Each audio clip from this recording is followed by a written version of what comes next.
Tubuh Raka Arya Sena melesat meninggalkan lembah surgawi, menembus dimensi-dimensi tipis antara dunia dan ruang spiritual. Ia melewati lorong langit yang dipenuhi kabut bunga, kelopak-kelopak suci dari bunga-bunga abadi yang tumbuh di tengah dimensi waktu. Wangi mawar ungu, anggrek roh, dan melati langit memenuhi setiap sudut perjalanan. Namun bagi Raka, tak ada waktu untuk terpesona. Kelopak kelima telah mekar, kelima dari 7 kelopak putih suci. Jika kelopak ketujuh terbuka sebelum waktunya, dunia akan hancur, lian akan binasa, atau dunia akan tunduk di bawah roh yang bangkit dari kegelapan. Tubuh Raka menembus kabut putih terakhir dan muncul di langit selatan, tepat di atas tebing abadi yang menghadap ke ujung dunia. Di hadapannya, tampak kutub selatan bergetar, retakan dimensi mulai muncul di atas langitnya. Dan di bawah sana, berdiri sebuah gerbang menjulang tinggi, tertutup kabut suci, dijaga oleh roh-roh tak kasat mata. Pada gerbang itu tertulis, bunga terakhir tak tumbuh di tanah, ia tumbuh dalam keheningan dan luka. Aksara itu berkilau lembut, tak dapat dibaca oleh mata manusia biasa. Hanya mereka yang pernah menyentuh langit dalam jiwanya, mampu memahami maknanya.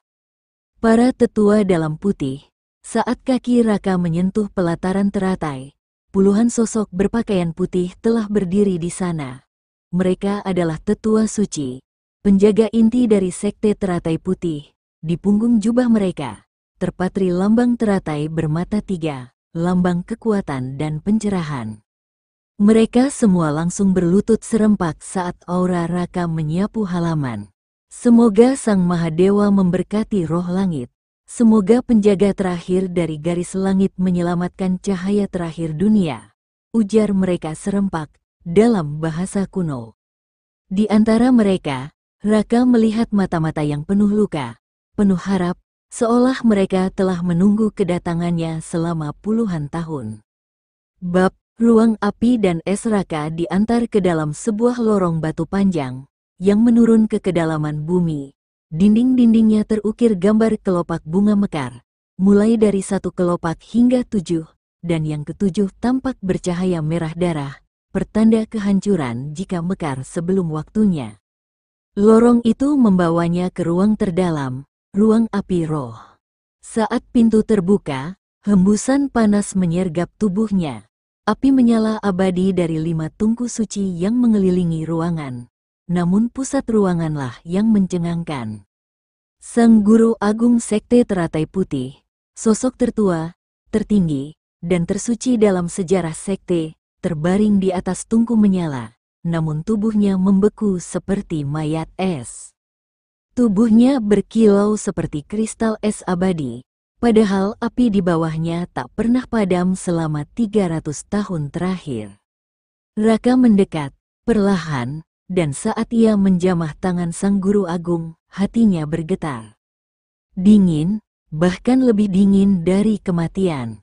Tiba-tiba kilatan cahaya menyambar dari tubuh Sang Guru Agung, mendorong Raka terhempas ke belakang. Bab Penjaga kesunyian. Dari bayangan dinding, sesosok roh penjaga muncul, melayang dengan wajah terbungkus selendang emas. Tak sembarang tangan dapat menyentuhnya. Raka bangkit perlahan. Aku adalah pewaris garis langit. Aku datang bukan membawa perang, tapi harapan. Roh penjaga mendekat, tangannya menunjuk ke dada Raka. Di sana, seberkas cahaya biru keluar dari tubuh Raka. Getaran dari kelopak kelima lian yang baru saja mekar. Roh penjaga pun tunduk. Jika kau membawa pantulan cahaya dari kelopak kelima, maka kamulah satu-satunya yang bisa membangkitkan Guru Agung dari tidur es roh. Bab Tarian roh di api. Raka pun bersila di samping tubuh Guru Agung. Ia menutup mata, mengaktifkan jiwa cahaya langit. Sebuah teknik rahasia yang hanya bisa digunakan oleh roh langit dengan garis darah langsung. Tangannya membentuk mudra kuno, lalu pelan-pelan meletakkan mustika merah delima di atas dada Sang Guru Agung.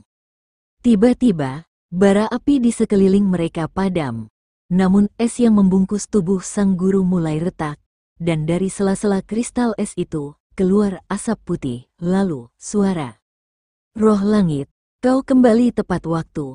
Sang guru agung membuka mata perlahan. Sorot matanya tembus ke dunia roh, menembus masa lalu dan masa depan.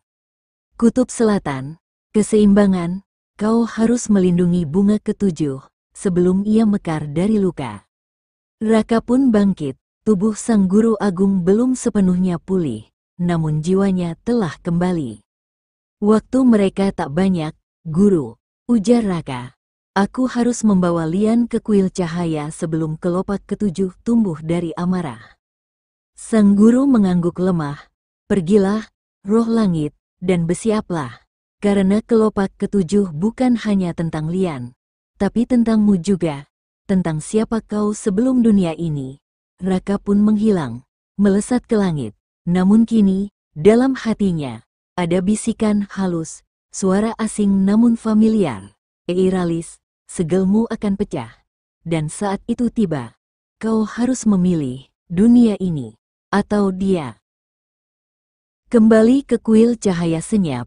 Tubuh Raka Arya Sena mendarat dengan lembut di pelataran kuil kuno yang tersembunyi di balik kabut tebal pepohonan. Pintu gerbang kayu tinggi itu berukir simbol teratai dan awan, penanda sekte cahaya senyap yang dipimpin oleh Guru Raaldan.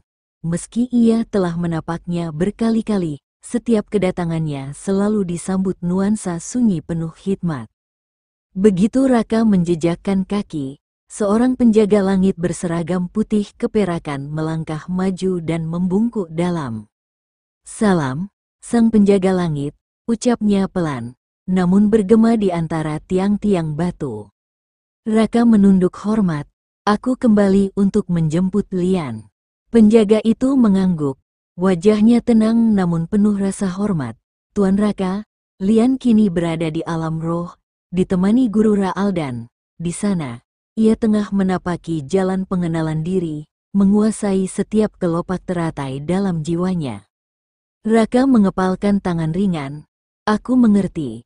Penjaga itu lalu membuang tatap ke samping, mempersilakan Raka memasuki aula utama. Bab, jejak aura di dalam kuil. Setibanya Raka di ruang suci, aroma dupa dan suara gong halus memenuhi udara. Cahaya lilin menari di dinding batu, memantulkan bayangan-bayangan yang berputar seperti roh-roh kecil.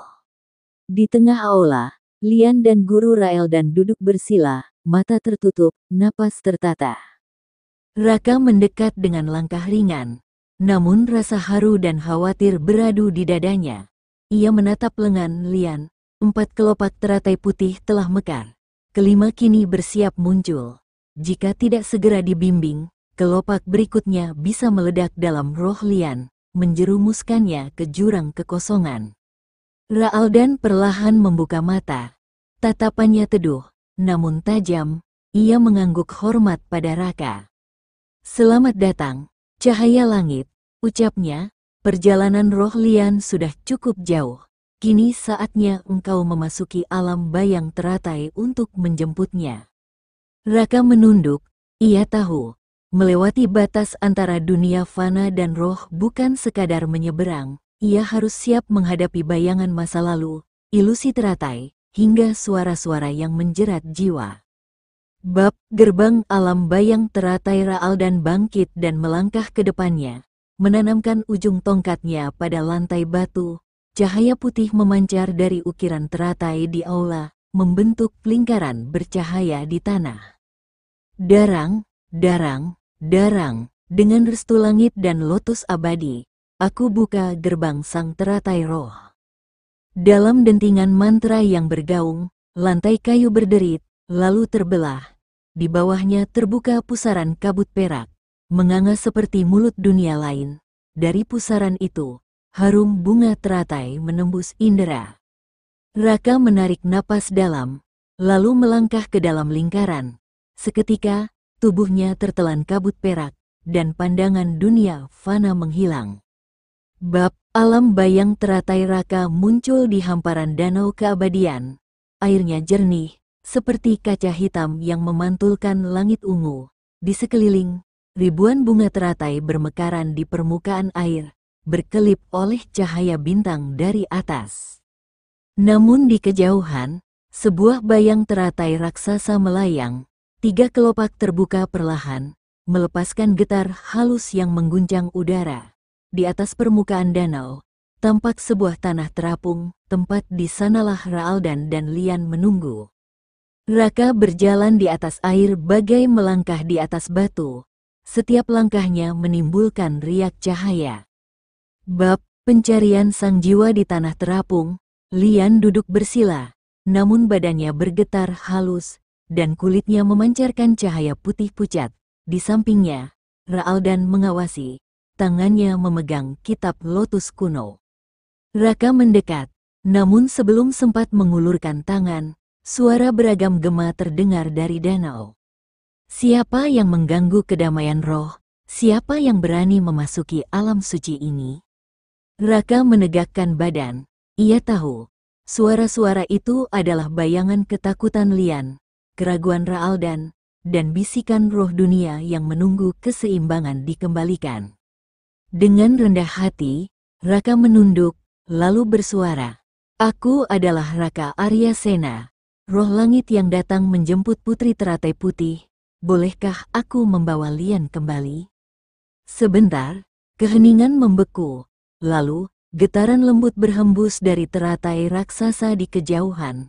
Ketiga kelopak itu bergetar, seolah memberi izin. Bab persekutuan jiwa. Raka melangkah ke samping Lian dan menepuk bahunya lembut. Mata Lian terbuka, pandangannya terkejut sebelum jernih sepenuhnya. Tuan, bisiknya. Raaldan tersenyum lembut. Jiwa kalian kini sudah siap bersatu. Dalam getar mantra terakhirnya, Raaldan menutup kitab lotus dan mundur. Sekejap, kabut perak di sekeliling mereka pecah membentuk pusaran cahaya.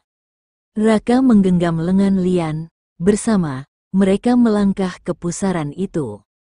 Bab kembali ke dunia fana. Sekali napas, kabut teratai memudar, dan kedua sejoli itu muncul kembali di tengah aula. Lilin menyala lembut. Dinginnya batu kuil terasa seperti debar nyawa baru.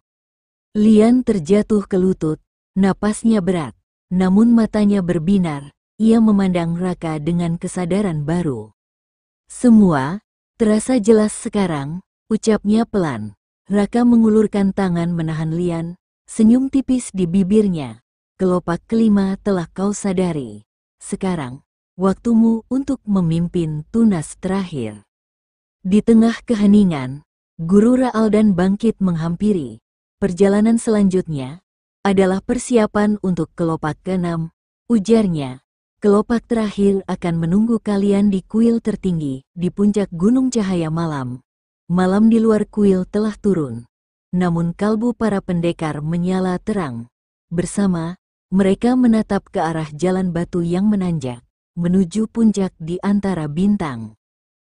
Sebelum kita lanjut bab tentang Lian dan Raka, yuk kita menuju ke tanah Jawa.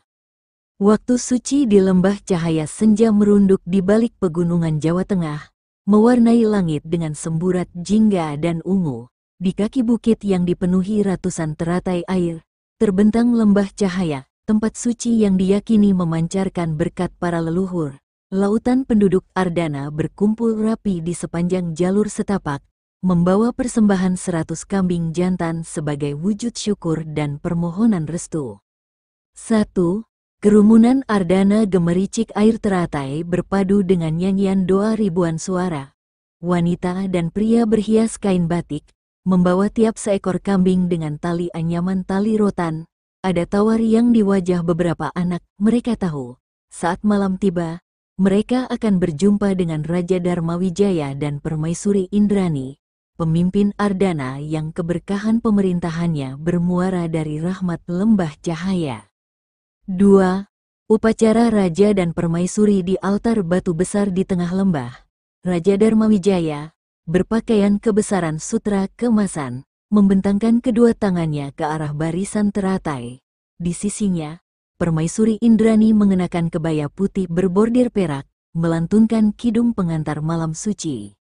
Anak-anakku, tutur raja dengan suara lembut namun bergema, "Setiap tahun kita menunaikan janji leluhur. 100 kambing ini kami persembahkan agar Ardana selalu makmur, terlindungi dari gangguan roh iblis, dan diberi petunjuk dalam setiap langkah."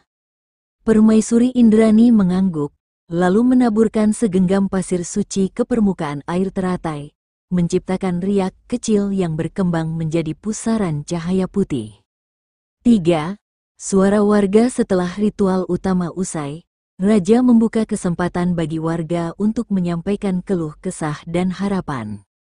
Seorang petani tua maju, "Paduka, tanah saya retak akibat kemarau panjang, mohon berkah hujan turun segera."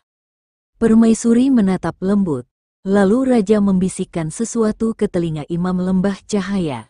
Tak berapa lama, awan gelap pun terlihat menutupi puncak beberapa bukit, pertanda hujan akan turun di ladang petani di selatan Ardana. Bahkan di tahun sebelumnya, ada seorang pemilik kedai yang kedainya sering diteror oleh perampok dari orang tak dikenal. Namun para murid dari Lembah Cahaya pun mendengarkan permintaan sang raja. Pada saat perampok sedang melakukan aksinya, tiba-tiba 5 perampok itu lenyap tersedot oleh aura Lembah Cahaya dan tak pernah kembali ke dunia fana. 4. Putri Laraswati dan Tapabrata tak jauh dari keramaian. Di bawah pohon beringin raksasa, Putri Laraswati duduk bersila. Tubuhnya kurus karena tapa yang sudah berjalan berminggu-minggu. Matanya terpejam, bibirnya bergetar melantunkan mantra yang hanya diketahui oleh para pendeta istana. Dalam sunyi doa, ia menatap bayangan Raka Aryasena, pahlawan muda yang dulu menyelamatkan Ardana dari kehancuran besar. Ia merindukan sosok pria itu, yang baginya tak sekadar penyelamat, tetapi penyalur cahaya dalam hidupnya. Namun siapa sangka, jiwa besar Raka adalah titisan roh langit, makhluk suci yang keberadaannya melampaui batas cinta manusia biasa. 5. Harapan yang terpendam. Laraswati menunduk, menyentuh kalung perak di lehernya, hadiah terakhir dari Raka saat ia berangkat meninggalkan Ardana untuk menunaikan panggilan takdir. "Suatu hari, kita akan bertemu lagi di bawah sinar teratai malam." Ia berbisik dalam hati, meneguhkan niat, "Aku bertapa untuk menenangkan jiwaku, mempersiapkan hati, agar saat kutemui kembali Raka Aryasena, aku mampu mengimbangi cahaya yang ia bawa." Ketika upacara utama usai dan kabut teratai menipis, warga Ardana berduyun-duyun pulang, membawa hati ringan karena setiap doa telah didengar. Namun Putri Laraswati masih bergeming, berharap malam segera tiba, ketika cahaya teratai memancar, dan Raka Aryasena akan muncul kembali untuk membangun mahligai cinta di antara bunga-bunga suci Lembah Cahaya.